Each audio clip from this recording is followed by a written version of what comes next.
Alors bonsoir tout le monde, j'espère que vous allez bien. Mathieu Martel avec vous en ce dimanche 8 juin 2025 pour un petit live de philosophie réflexive et existentielle. Il est 19 heures, heure de prédilection. Alors nous sommes de retour, j'espère que vous vous portez bien. Et nous allons bien sûr commencer progressivement à entamer le sujet de notre soirée, ce petit live de 30 minutes.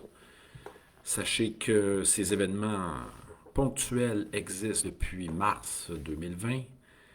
Nous en sommes rendus à la 5e année. Nous avons traversé les 375 enregistrements acceptables et validés. Alors n'hésitez pas à me saluer dans le clavardage. Nous allons commencer avec les points d'information. J'espère que nous serons nombreux ce soir pour entamer notre sujet que vous voyez à l'écran. J'aimerais savoir, bien sûr, si le son est adéquat et que l'image l'est aussi. Simplement m'écrire un petit message dans le clavardage à ce sujet. On commence avec les points d'information simplement pour vous dire que notre rencontre de samedi dernier, c'est-à-dire hier, le 7 juin, était un succès. 9 personnes en direct pour une belle rencontre autour d'Épicure. La voix le plaisir et sagesse avec Épicure, c'était hier. Donc, nous allons bien sûr réitérer l'expérience dans 2 mois, le 9 août, avec maintenant, je vais vous présenter 10 principes de l'école stoïcienne avec Marc Aurèle. Donc, je vous mets ça tout de suite. Alors, je vais aller chercher, désolé, je vais aller chercher l'information pour ceux qui veulent s'inscrire à notre rencontre d'automne. Il est un peu tôt, mais je vais quand même le mettre dans le clavardage. J'ai produit ça ce matin. Ça sera le 9 août. Hein, sagesse stoïcienne. La citadelle intérieure, principe de sagesse stoïcienne. Je vous mets ça ici. Dans le clavardage, vous avez encore le temps pour vous inscrire. Là, il est tôt. Mais ce qui s'en vient rapidement, c'est bien sûr notre événement de vendredi soir. Écoutez ça. Ah, ben je ne l'ai pas ici, il faut que j'aille sur mon site, désolé. Donc, voilà, je vais aller sur mon site, vous cherchez le lien pour vous inscrire à la rencontre en présence de vendredi. Là, j'ai des belles choses à vous transmettre. Écoutez, j'ai parlé avec Jean Rivet, on est déjà rendu à 10 inscriptions, OK, pour vendredi 13 décembre. Et non, oui, le transport en commun fonctionnera samedi, dimanche, lundi comme il le faut. Faut-il miser sur l'amour ou sur l'amitié? Déjà 10 inscriptions, il y a même 5 autres personnes qui m'ont dit qu'elle allait être là, donc on s'attend entre 15 et 20 personnes minimum, ce vendredi à Montréal sur le plateau, entre le métro Sherbrooke et le métro Mont-Royal, facile d'accès. Donc, vous pouvez encore vous inscrire. On remercie Jean de Vox Populi pour la collaboration. Et là, on va commencer avec notre sujet. Écoutez, je n'étais pas très partant pour faire un live, pour être honnête, mais j'ai trouvé un sujet de dernière minute. Et bien sûr, une contextualisation. Pourquoi j'ai envie de parler de ce sujet-là? Vous l'avez vu à l'écran, c'est la philosophie pragmatique, qui est née bien sûr aux États-Unis, inspirée de certains philosophes. Hein. On pense à James Dewey, William James, euh, ainsi que Charles Sanders Peirce. Philosophie du 19e, mais je vais vous mettre ça en contexte. Pourquoi j'ai envie de vous parler de pragmatisme aujourd'hui? Bien sûr de la philosophie pragmatique. Hein? Parce qu'autour de moi, j'entends des fois des gens se prononcer sur l'actualité, sur la géopolitique, etc. Et d'en faire de grands diatribes, de grandes plaintes au sujet du sort de l'humanité, puis au sujet du comportement, du laisser-aller chez les êtres humains. Hein, donc, j'ai des gens autour de moi qui hurlent et qui sont déprimés du genre humain. Et leur énergie est consacrée, bien sûr, à écrire de longs messages au sujet du genre humain. Les humains sont pathétiques, ils ne font rien. Il est en train de perdre la confiance même en la dignité humaine.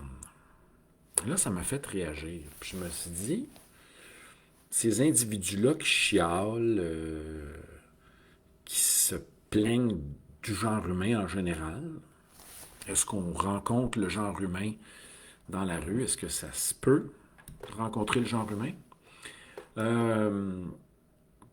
Ces individus qui se plaignent du genre humain mettent beaucoup d'énergie à se plaindre, à chialer, à être en colère, font preuve de ressentiment et finalement nourrissent toutes sortes d'émotions négatives et lourdes. Mais je me suis dit, que faire face à cela?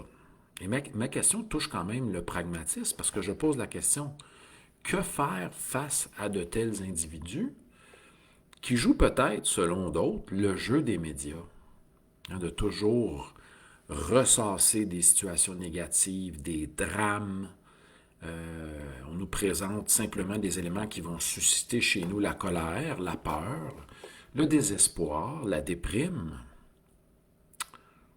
Mais pendant ce temps-là, on ne cultive pas la recherche du vrai, du beau, du bien, si je veux parler ici en termes platoniciens. On ne se consacre pas justement à transformer le monde, mais d'un point de vue gandhien, on pourrait dire, à se transformer soi-même, à opérer le changement qu'on aimerait voir dans le monde. Alors, ça m'a donné le goût ce soir de m'entretenir avec vous de la philosophie pragmatique. Hein, que faire ou comment évaluer les individus qui sont autour de nous, qui remplissent les médias sociaux de propos désespérants, désespérés, qui n'en reviennent plus, mais qui passent leur temps à l'énergie, à critiquer tout ce qui se passe, traiter les dirigeants d'imbéciles, professer toutes sortes d'attaques à l'homme, puis de grossir aussi, de caricaturer tout ce qui arrive. Ou, bien sûr, de parler des drames humains qui se passent, mais sans proposer quoi que ce soit. Alors, un philosophe pragmatique, que répondrait, allons avec cette question, que répondrait le philosophe pragmatique à ce genre d'individu qui est dans les grands discours axé sur une déprime absolue en lien avec la destinée du genre humain, c'est-à-dire la perte des valeurs, la perte d'idéal, la perte de projets communs en société. Alors, il y en a qui se lancent dans des grands diatribes à ce sujet-là. Que répondrait un pragmatique? Mais on va essayer de proposer ce soir une vision pragmatique. Alors, j'espère que vous allez bien. Mathieu Martel avec vous, directement de Montréal pour un petit Facebook Live. N'hésitez pas à me saluer dans le clavardage. Je vais vous saluer en retour. Partagez si vous appréciez. Sachez que toutes nos rencontres sont disponibles. Et là, on aura une prolongation jusqu'au 3 septembre sur ma page Mathieu Martel Philosophe. Sinon, toutes les vidéos sont transférées sur ma page Mathieu Martel Philosophe sur YouTube. Vous pouvez vous abonner, ça ferait du bien. Lorsque vous voulez réécouter les Facebook Live et toutes sortes de webinaires, vous allez justement sur cette page-là et vous pouvez réécouter les vidéos. Il y a 24 webinaires d'enregistrés aussi. Alors, le philosophe pragmatique pourrait se poser la question, toutes ces critiques négatives, tout ce désespoir manifesté à travers des écrits, des commentaires, qu'est-ce que cela apporte? Est-ce que cela est utile? Quel genre d'effet cela entraîne? Ce serait vraiment une attitude pragmatique de se poser ces questions-là. Alors, qu'est-ce que cette philosophie pragmatique, hein? C'est une philosophie qui se concentre sur, justement, comme je viens de dire, sur les conséquences pratiques des idées que nous adoptons. Les effets que les effets que produisent les idées que nous adoptons. Et je rajouterais les paroles que nous déclarons aussi au jour le jour. Hein? J'ai déjà entendu des gens répéter « Mon travail me tue. Je n'en suis plus capable. Hein? Je ne suis plus capable de faire cela. » Donc, mais vous répétez des paroles à la journée longue, tel un mantra, bien cela a des effets. Parce que c'est ce qui occupe vos pensées. C'est une vision qui occupe vos pensées. Et comme le dit François, pourquoi diviser la société? Hein?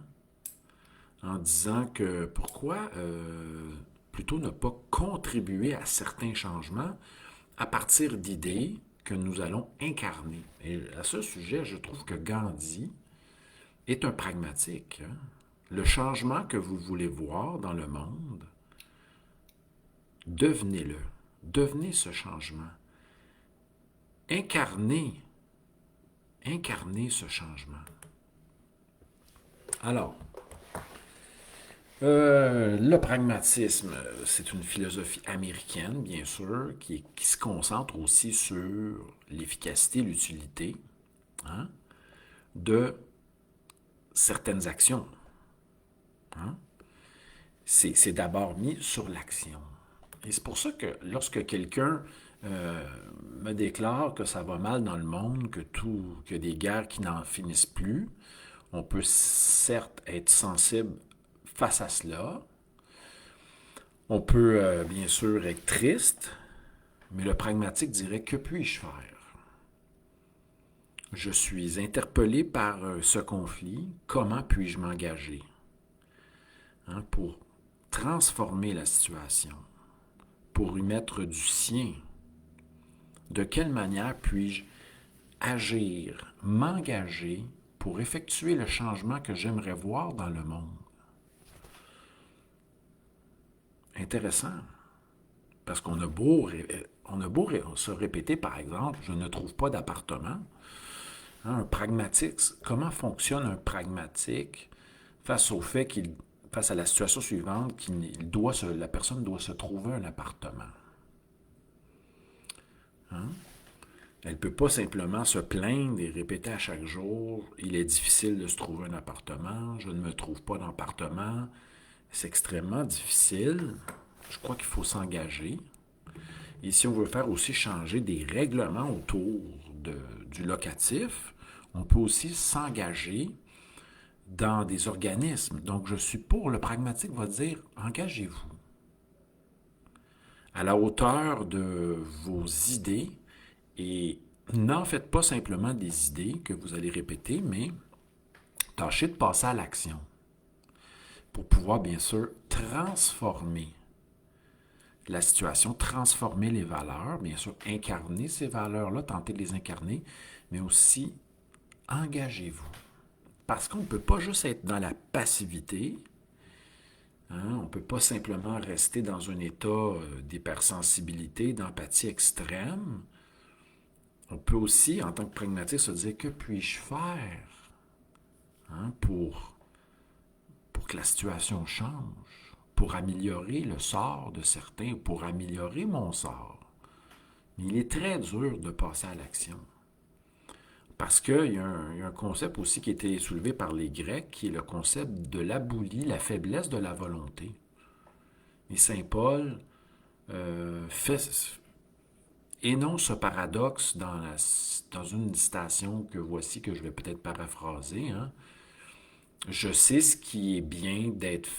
je connais le bien qui devrait être fait, mais j'ai beaucoup de la difficulté à l'accomplir et je commets souvent l'inverse. Je fais le mal que je ne veux pas faire. Ou j'ai de la difficulté à m'engager à m'impliquer pour faire ce que j'ai décidé de faire. Et pour un pragmatique, tout commence par, bien sûr, certes, il faut réfléchir, mais c'est la décision. Mais certains diront que, j'ai déjà entendu certains pragmatiques déclarer, le bonheur, c'est quelque chose qui se décide. Qui se décide.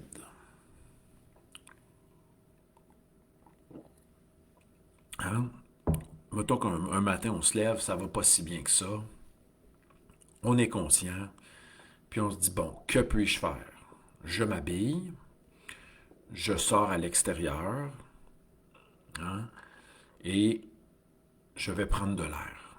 Déjà là, c'est passer à l'action. On est conscient qu'on se sent plus ou moins bien, qu'il y a des difficultés, qu'on est déprimé, mais allons-y, tentons de sortir de cet état en passant à l'action, pas simplement en se suranalysant à l'infini, mais je pense qu'il faut changer d'air. Tenter de changer d'air. Alors, une philosophie qui met l'action sur l'action, sur la réflexion des résultats, des conséquences, hein, elle évalue les conséquences pratiques d'une idée qui est soutenue et de certaines actions. Voilà. Puis, c'est un petit peu la thèse que je soutiens. Quand on est face à certaines problématiques sociales, problématiques culturelles, problématiques politiques, hein, on peut se demander, en tant qu'individu conscient, capable d'action, que puis-je faire? C'est la question de l'éthique. Hein? Que puis-je faire? Comment agir dans cette situation-là? Est-ce que les idées que je soutiens m'aident à vivre? Il y a ça aussi. Me plaindre à l'infini ou me plaindre du sort de l'humanité, la perte de l'humanisme, est-ce que ça va m'aider à vivre ou aider à vivre mes proches si je ne fais que soulever ce qui va mal? Hein? Comment puis-je m'impliquer pour pouvoir, bien sûr, semer le genre d'action, les valeurs que j'aimerais qu'ils croissent. Hein? C'est ça la question. J'en profite pour vous saluer. Merci à tous et à toutes d'être présents sur ce live. Ce soir, on parle de philosophie pragmatique. Voilà, inspiré du courant américain du 19e. Salutations à Nicole, Cathy, Charlotte, salutations à François. Olivier qui est de retour, merci à tout le monde et Anton, salutations. On a eu une belle rencontre hier autour d'Épicure, présentation de 10 citations, 10 principes. C'est un beau moment que je veux reproduire bien sûr, répéter, dis-je, avec les philosophes stoïciens autour de la personnalité de Marc Aurèle. On avait fait une conférence en présence autour du manuel d'Épictète. Cette fois-ci, je me concentre sur les pensées pour soi-même de Marc Aurèle. Ça sera le 9 août. Donc, un pragmatique a aussi besoin de prendre des pauses. Donc, je vous énonce les pauses que je prends pour l'été. Alors, un petit 2 mois de pause de conférence Zoom. Hein? Donc, voilà, je prends ça ici, donc du 7 juin au 9 août, il y aura un petit 2 mois de pause. Concernant les conférences, on va prendre aussi un petit juin, juillet ou septembre, un petit 3 mois et 15 jours de pause. Et je suis en pause aussi d'enseignement pour, pour les 2 prochains mois et demi. Donc, c'est bien de prendre des pauses, c'est de se décider à prendre des pauses, parce que la pause est nécessaire au niveau de ses effets, hein, pour se distancier d'une certaine pratique, pour se réinspirer à nouveau et se reposer aussi. Ça fait partie justement du processus. Donc, il est bien, le pragmatique va se décider à prendre des pauses. ne va pas simplement non plus subir. Hein. Il est dans un emploi qu'il n'aime pas, qu'il trouve difficile, qui n'est pas à son image. Il va s'asseoir et va quand même dire qu'est-ce qui ne va pas en ce moment, vers quoi je tends, et de dire que cela est possible à trouver. Il y a une forme d'optimisme aussi dans la philosophie pragmatique.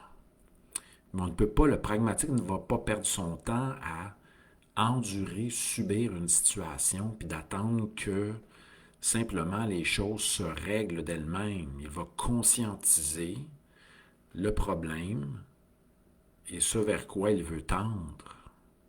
C'est une philosophie de l'action, mais aussi de la réflexion parce qu'il évalue les conséquences, les effets de certaines pensées, mais on ne s'en rend pas toujours compte. Parce que si on passe notre temps, notre vie à critiquer de façon négative, chialer, etc., ça nous ramène à Spinoza. Un aspect pragmatique chez Spinoza, je voulais sortir cette belle citation-là. Oui, ne pas railler.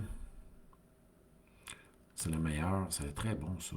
Ne pas railler, ne pas déplorer, ne pas maudire, mais tenter de comprendre. Et Spinoza, dans sa philosophie, dans son éthique, il est très pragmatique parce qu'il dit la seule façon de sortir d'une peine d'amour, c'est la suivante. Hein? Se rendre compte que dans la situation dans laquelle nous sommes pris, elle nous rend triste et elle nous fait souffrir. Elle fait diminuer notre puissance d'exister. On parle des gens qui vivent des difficultés amoureuses, par exemple. Spinoza dit, bien, on prend conscience que cette situation-là est en train de me ruiner, de m'affaiblir, et que je suis en train de perdre ma puissance d'exister, mon goût d'agir.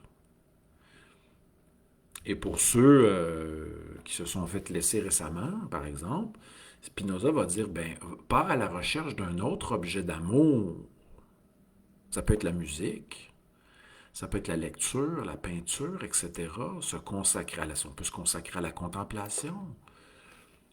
Il est pragmatique, Spinoza, en disant que il comprend l'être humain et il sait comprend la nature de l'être humain ontologiquement et il nous dit, ben,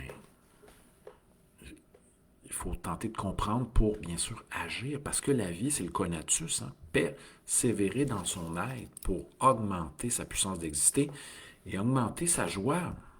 Donc, se sortir du pétrin, ça fait partie de la philosophie pragmatique. Donc, on ne peut pas demeurer dans une forme de passivité, d'attente, d'être sauvé par quiconque, hein? D'être sauvé par le Messie, par l'amour, par un Dieu bienveillant ou quoi que ce soit. Il faut se dire, je me décide, je me lève, j'agis, et c'est un pas à la fois. Ah oui, oui, c'est un pas à la fois qu'on change les choses. C'est à chaque jour, tout est à recommencer, on recrée à chaque jour. Notre vie est création aussi, c'est un pas à la fois.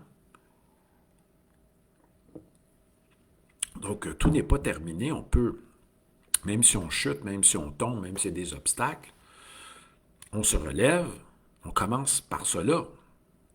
Je disais en fin de semaine, ben, vous êtes déprimé, ben, prenez une douche d'abord, une douche froide, pourquoi pas. Habillez-vous, attachez vos souliers, sortez dehors, puis allez respirer, puis contempler. Autour de vous, on change déjà d'air, et après, vous allez demander une demi-heure, c'était quoi mon problème? C'était quoi déjà mon problème? Hein? Faire une petite promenade, sortir de chez soi, rencontrer un ami, aller prendre de l'air, contempler, respirer, observer, s'étirer, faire un peu d'exercice et se demander c'était quoi déjà mon problème? Avais-je un problème? Mais il y en a qui, comme la situation dont j'ai parlé au début, il y en a qui ruminent. Le malheur est extrêmement confortable. Ils ruminent. C'est des ruminations infinies. Tout va mal, tout est grave, tout est terrible. Mais après, ce sont nos pensées. Hein? Ce sont nos pensées. En parlant de pensée, ça me fait penser à Clint Eastwood. Tout le monde se demande pourquoi Clint Eastwood est en forme, quand même assez droit, etc. Qu'a-t-il déclaré, Clint Eastwood? Il est pragmatique. Et là, je disais ça à une amie l'autre fois. Ouais, mais je n'aime pas Clint Eastwood, c'est un républicain. Non. Cessons les étiquettes. Allons, demeurons au niveau des idées. Restons pragmatiques. Que dit Clint Eastwood? Je ne laisse pas entrer le vieux dans mon esprit. Il ne s'identifie pas. Il ne va pas déployer des mantras du genre il est trop tard, je suis trop vieux, etc. Ce n'est plus de mon âge. Non, il ne laisse pas rentrer le vieux dans son esprit.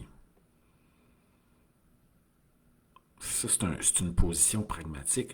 L'autre position pragmatique, c'est lorsqu'on se dit le bonheur, c'est une décision. Le bonheur, c'est une décision. Il n'est pas conquis, il n'est pas acquis, mais c'est de l'action. C'est basé sur l'action. On peut être certes quelquefois dans la position du non-agir, de l'observation simplement, mais on est dans un mode observateur, on pratique l'attention consciente. Ça fait partie aussi d'un pilier lié au bonheur. Alors, merci à tous et à toutes. J'espère que vous allez bien. On a frôlé les 13 personnes ce soir. Super rencontre. Je ne sais pas si je vais faire un live mercredi ou jeudi, peut-être s'il pleut, mais sachez que notre rencontre en présence, on aura du monde. Écoutez, il y a du monde. Oui, c'est bien. Des gens de Saint-Jean-sur-le-Richelieu, peut-être de Québec qui seront là vendredi. Ça va être une super rencontre, un vendredi 13, mais sous la couleur de l'amitié et de l'amour. Hein? Faut-il parier sur l'amitié ou l'amour? J'ai mis le lien ici, puis j'espère vous voir en présence et me laisser inspirer par votre présence. Et ça sera un beau moment de célébration et de création ensemble, co-création. Alors, merci à toutes et à tous ce soir. Portez-vous bien. C'est un petit live sur le pragmatisme. Bonne réflexion, bonne soirée et à bientôt tout le monde. Bye bye.